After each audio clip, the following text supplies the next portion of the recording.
साथियों, संविदा कर्मी से जुड़ी हुई कुछ महत्वपूर्ण जानकारी जो निकल करके सामने आ रही है, आज उसको लेकर के हम लोग सामने आए हैं।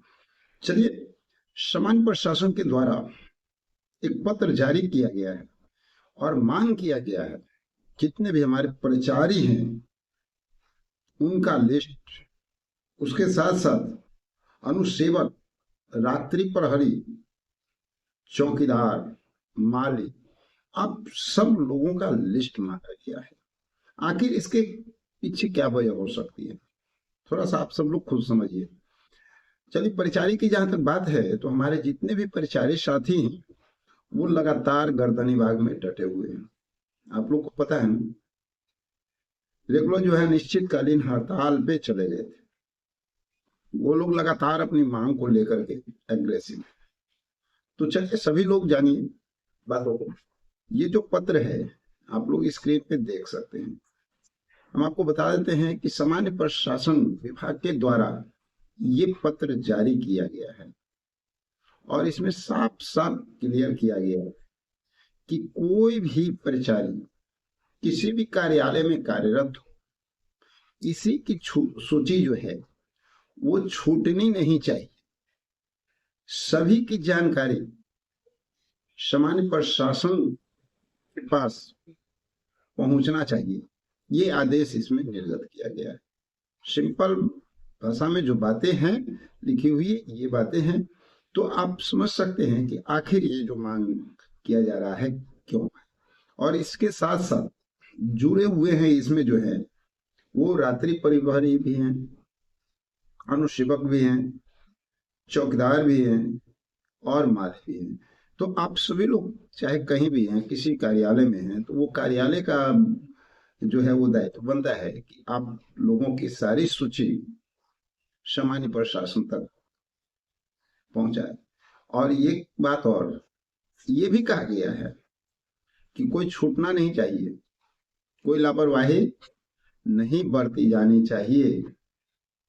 तो ये तो तय है कि जब ये सूची मांगी गई है तो इसके पीछे आखिर वजह क्या होगा। आप लोग जो लंबे अरसे से जो मांग कर रहे हैं उसी पे चर्चा होगी, मानदेय वृद्धि पे चर्चा होगी, आप लोग के समायोजन पे चर्चा होगी। बहुत सारे कर्मचारी जो पहले ये तो कार्यालय में जो कार्यरत हैं उनके लिए ये बातें हैं, लेकिन बहुत सारे ऐसे भी कर्मचारी हैं जो पहले से एग्जाम देकर के सारी तैयारी करके बैठे हुए हैं, उनकी वैकेंसी नहीं हुई है, उनका सेवा समायोजन नहीं हुआ है। उन लोगों पर भी सरकार का नजर जो है बना हुआ है। और साथ में आप लोग को ये भी बता दें, चाहे वो चौकीदार हो, चाहे माली हो या अनुसेवक हो, रात्रि प्रहरी हो, सभी पर सरकार की निगाह जो है बनी हुई है। इसके साथ साथ एक और महत्वपूर्ण जानकारी निकल करके सामने आ रही है।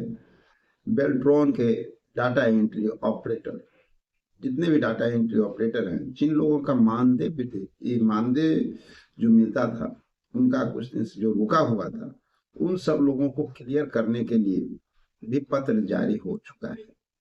तो आप सब लोगों का भी जो मानदेय है, जो अभी तक लेट हो रहा था, वो सब अब बहुत जल्द है क्लियर होता हुआ नजर आएगा।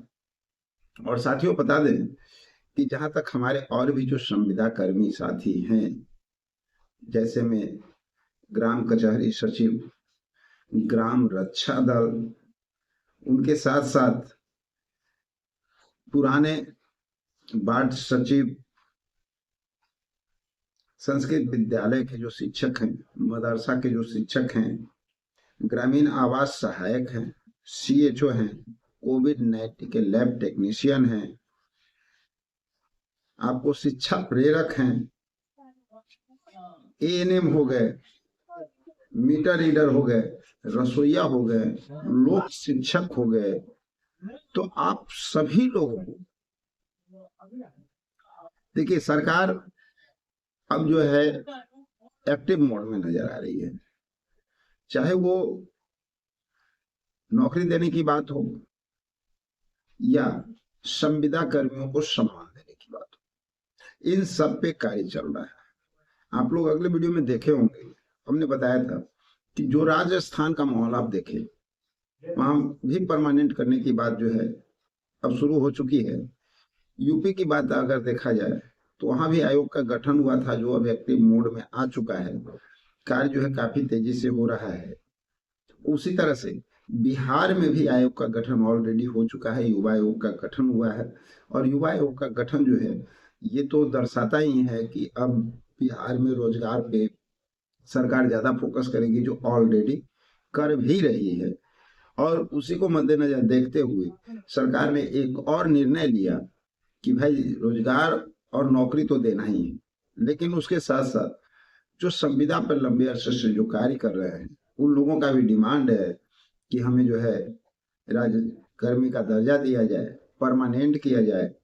तो जो लोग लंबी अवधि से काम कर रहे हैं उन लोगों को वरीयता देते हुए सरकार जो है इस पर विचार कर रही है। और आने वाले समय में चाहे वो कैबिनेट की बैठक हो या माननीय मुख्यमंत्री का आदेश हो, सचिव महोदय का कोई बात हो, वो जितनी भी जानकारी निकल करके अब आप लोग के सामने आएगी तो हर जगह पे कहीं ना कहीं आप लोगों से रिलेटेड बहुत सारी बातें देखने को मिलेगा और नई नई जानकारियां भी अब लगातार मिलता रहेगा। लेकिन एक और अहम बात यह है कि जितनी भी जानकारी आप चाहते हैं, जितने भी हमारे साथी हैं लगातार जो चैनल पे बने हुए हैं, जिनका कमेंट आता है कि सर हमारे लिए क्या होगा, तो देखिए एक बात कहते हैं, आपके लिए भी होगा, लेकिन इसके लिए ये तैयारी है कि आपको भी एक्टिव होना होगा। अभी हाल फिलहाल में आपने देखा कि परिचारी लोग जो है करदानीबाग में जाकर के डेरा डाल दिए। तो सवाल है कि इस तरह से हमारे साथियों को खुद एक्टिव होने की भी आवश्यकता है, जिससे कि सरकार के नजरों में आप बने रहे, लगातार अपनी मांग को उठाते रहे, सरकार तक पहुंचाते रहे। हम लोग का जो दायित्व है, हम लोग का जो कर्तव्य है, उस कर्तव्य से हम लोग पीछे नहीं हट रहे हैं। रेगुलर आप लोगों की बातें करते हैं, आप लोगों के पद का नाम लेते हैं, जिससे कि सरकार तक आपकी बात पहुंच सके और जल्द से जल्द आप लोगों को न्याय मिल सके।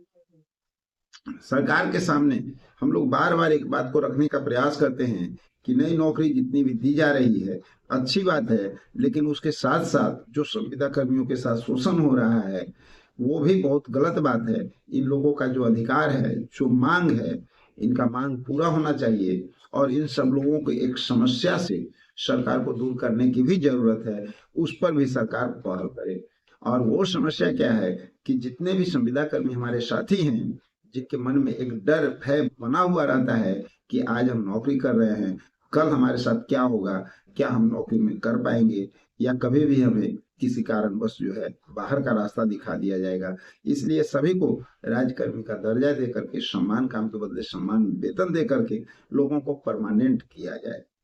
जितने भी जो साथी हैं, जैसे कि आप लोग संख्याकी स्वयंसेवक की बात अगर करते हैं तो इनको भी देख लीजिए, लंबा अरसा हो गया और उस समय से सरकार जब इनको निष्कासित कर दी थी, उसके बावजूद जो है ये लोग लगातार जो है अपनी लड़ाई लड़ रहे हैं, प्रयास कर रहे हैं, मांग कर रहे हैं, लेकिन अभी तक कोई ठोस सुनवाई देखने को नहीं मिला है।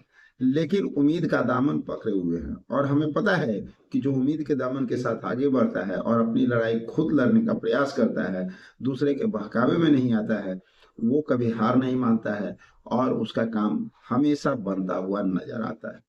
तो दृढ़ संकल्पित होना होगा हम सभी लोगों को, चाहे हमारे ग्रामीण चिकित्सक साथी हैं, इन लोगों को भी एकजुट होना होगा और एकजुट होकर के स्वयं अपनी लड़ाई को आगे लड़ना होगा।